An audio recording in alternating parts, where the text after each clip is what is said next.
எனக்கு எதுவும் வேண்டாம் வள்ளிமா. கொஞ்ச நேரம் தனியா விடுங்க. இப்ப எதுக்கு நீ இவ்ளோ டென்ஷனா இருக்க?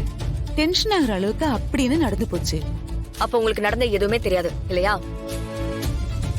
இப்ப என்ன சொல்ல வர? உனக்கு என்ன கோபம்? சூர்யா பேனர் வச்சுதா?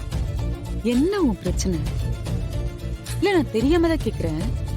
உனக்கு இப்ப சூர்யா பேனர் வச்சதுல கோவமா, இல்ல மாற உன்னை வேணான்னு சொன்னதுனால கோவமா? வள்ளிமா, என்ன பேசுறீங்க? அவன் யாரு என்ன வேண்டான்னு சொல்றதுக்கு? நான் தான் அவன் எனக்கு வேண்டான்னு ஒதுக்கி வச்சிருக்கேன். என்னைக்கு ஏன் பேச்ச மீறி எங்க அக்காவை கூட்டிட்டு அங்க போனானோ, எங்க அக்காவோட சாவுக்கு காரணமானானோ, அப்பவே என்னை பொறுத்த வரைக்கும் அவன் செத்துட்டான். அவனுக்கும் எனக்கும் இந்த ஜென்மத்துல எதுவுமே கிடையாது. அவன் வேண்டான்னு சொன்னா நான் ஃபீல் பண்ணுமா? என்ன பேசுறீங்க?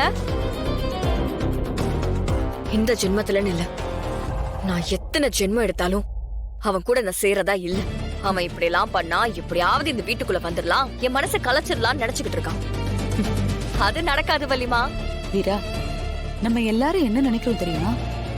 நம்ம கண்ணை மூடிக்கிட்டா இந்த உலகமே இருட்டாயிடும். இப்ப என்ன சொல்ல வரீங்க? இன்னும் நான் அவனே நினைச்சிட்டு இருக்கேன்னு சொல்றீங்களா? நான் அவன் கூட வாழ துடிச்சுக்கிட்டு இருக்கேன்னு சொல்றீங்களா? நான் அப்படி எல்லாம் சொல்லல. உன்னால அவனை முழுசா வெறுக்க முடியாது. ஏன்னா நீ அந்த அளவுக்கு. இப்ப எதுக்கு முறைக்கிற? நீ அவனை விரும்பினல, அதத்தான் சொல்ல வந்த. வீரா, நீங்க ரெண்டு பேரும் ஒருத்தர் மேல ஒருத்தர் எந்த அளவுக்கு அன்பு வச்சிருந்தீங்கன்னு எனக்கு தெரியாதா? ஒருத்தர் ஒருத்தர் உயிரை நினைச்சுதானே வாழ்ந்துட்டு இருந்தீங்க. ஏதோ ஒரு தப்பு நடந்து போச்சு, அத நான் இல்லன்னு சொல்லல. அதுக்காக உன் மனசுல இருந்து அவனை ஒரேடியா தூக்கி போட்டேன்னு சொல்ற பாத்தியா? அதத்தான் என்னால நம்ப முடியலன்னு சொல்றேன். வள்ளிமா, நீங்க சொல்றது கரெக்ட் தான். இன்னும் அவன் என் மனசுல கொஞ்சம் இருந்துட்டு தான் இருக்கான். ஆனா அது நல்ல விதமா கிடையாது. என் அக்காவை கொன்ன கொலைகாரனதான் என் மனசுக்குள்ள இருக்கான். சரி வீர், அப்படியே இருக்கட்டும்.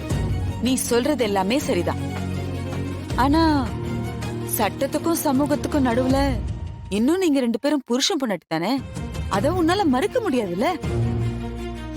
ஒருவேளை நீ சொல்ற மாதிரி அவன் சங்காத்தமே வேணாம், அவன் நினைப்பே வேணாம், உனக்கும் அவனுக்கும் நடுவுல எந்த உறவும் இருக்க கூடாது, ஒரேடி அவனை தலைமுழுகணும்னு நினைச்சீன்னா அவனை விவாகரத்து பண்ணிடு. அதுக்கப்புறம் இந்த மாதிரி பேச்சுக்கோ வார்த்தைக்கோ நீ இடம் கொடுக்க வேணாம்ல. ஆனா எனக்கு தெரிஞ்சு இத்தனை வருஷத்துல நீ அந்த மாதிரி ஒரு பேச்சு கூட எடுத்ததில்ல.